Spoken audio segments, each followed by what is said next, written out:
Hey, what's up, guys? All right, so like in my last training video, I'm not really going to talk about my training too much.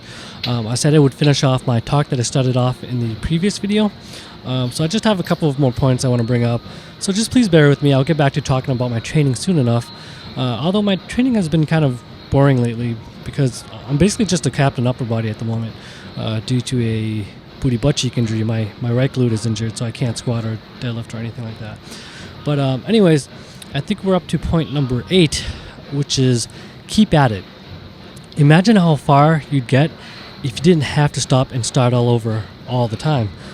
You know, no one ever regrets training. No one ever leaves the gym and says, oh, that was retarded. I shouldn't have done that. That was a waste of time. For the most part, you know, most of the time people leave the gym feeling pretty good.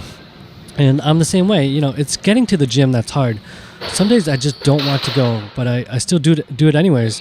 And I always feel great afterwards. In fact, sometimes I'll feel even more positive than I would have if I had gone to the gym on a normal day where I was motivated to.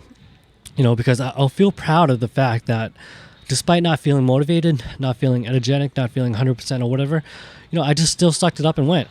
And therefore, I just proved to myself that despite these unfavorable conditions or negative feelings, you know, I can still go and fight through it and get something positive done. So I never feel like I just wasted my time after leaving the gym. I always feel, for the most part, I always feel good, except like if I train after, during when I was sick or something, then I realized that was a bad idea. But for the most part, I always feel great after leaving the gym. Regardless of how I felt going into the gym. Leaving the gym, I always feel good, and I always feel proud of myself. And I think I speak for most people when I say that for the majority of people, no one regrets going to the gym. But I know plenty of people, and I see plenty of examples all the time of people who regret losing progress and having to start up all over again because they were inconsistent and skipped gym days or whatever for weeks, days, months at a time. And people regretting gaining weight all the time because they keep backtracking, you know, they keep slipping back. So, again, it's not good for your self-esteem to not reach goals, or even worse, to not have goals in the first place. You know, to basically think of yourself as not being able to get anything done is just not good for your confidence.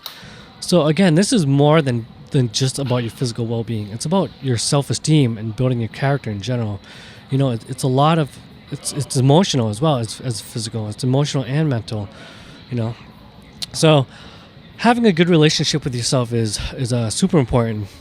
You want to be able to trust yourself, to depend on yourself. So, just like you wouldn't break promises to your friends, you don't want to break promises to yourself. It just sets up an unhealthy relationship. So, you know, think of a friend who always promises to do this or do that, and they'll say, oh, you know, or they just lie to you all the time, right? And they just make promises and they never come through. You know, how would you feel about that person in the long run? Would you be able to trust them? Would you be able to rely on them? You know, would you say that they're a trustworthy person? So it's the same thing with yourself, you know, and that's probably even more important. You want to be able to trust yourself. You want to be able to depend on yourself. You know, you want to have that positive relationship with yourself, and you just overall, you just want to be able to say that you're capable of doing this. You're fully able, and you have everything you need to just get this done. So I think I went off a little off topic there, but to bring it back to the point of just keeping at it, you know, just an analogy that I like is just think of a video game, right? You're trying to make progress with your character. You're trying to level up and get stronger and stuff. Now imagine just hitting that reset button and then having to start all over again. You know, sure, it's possible. You can do it. You've been, you know, you went through it the first time, but you know, it's just a pain in the ass. So it's the same thing with the gym.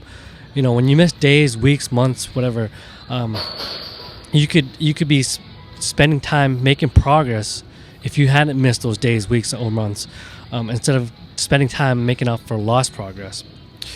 So yeah, keep at it, guys. You never know what you can achieve or accomplish unless you put in the work. You know, you can never really imagine or predict what the future has in store for you, but you'll only get there if you stay consistent and work hard. But on the flip side, you already know what will happen if you don't work hard and stay consistent. It's probably not going to be a future that you'll like, or at the very least, you know, it won't be the best possible future for you. You know, and this idea goes beyond the gym. You can apply it to anything, really. So yeah, that was point number 8. I went on for a little bit longer than expected, and now this video is almost over. But hopefully you get something out of it. If not for yourself, then maybe you picked up some ideas to share with someone else who is struggling. And hopefully I made some sense, because I've never been really good at public speaking, so this is definitely out of my comfort zone. But if this video was useful to you at all, please like the video and or leave a comment, just so I can get some feedback, so I don't feel like I'm just making videos and just throwing them out into empty space. But yeah, I really appreciate anyone taking the time to watch my videos. So I'm really setting the intention to put useful content out there. But before I go, I guess I could have a teeny bit of time to talk about my training, what's going on here. So the first portion of the video was the realization phase, where I take 75% of my training max, which is about 90% of my real max, and then I rep it out for as many reps as possible. And depending on how many reps I get, that would determine my training max for the next wave. So I got 15 reps for both bench and OHP. So I take those 5 reps, which is 5 extra reps on the mandatory 10 reps, and then I multiply it by the smallest weight increment that I want to use. So with bench, I did it multiply 5 with 2.5 pounds, which brings my training max up to 12.5 pounds. Did I say that right? Multiplied 5 with 2.5 equals 12.5 pounds. And then for OHP, I multiplied 5 with 1.25 pounds, which brings my training max up by 6.25 pounds. So that's it for now. Thanks for watching, guys. Keep training hard, and don't forget to put away your goddamn weights.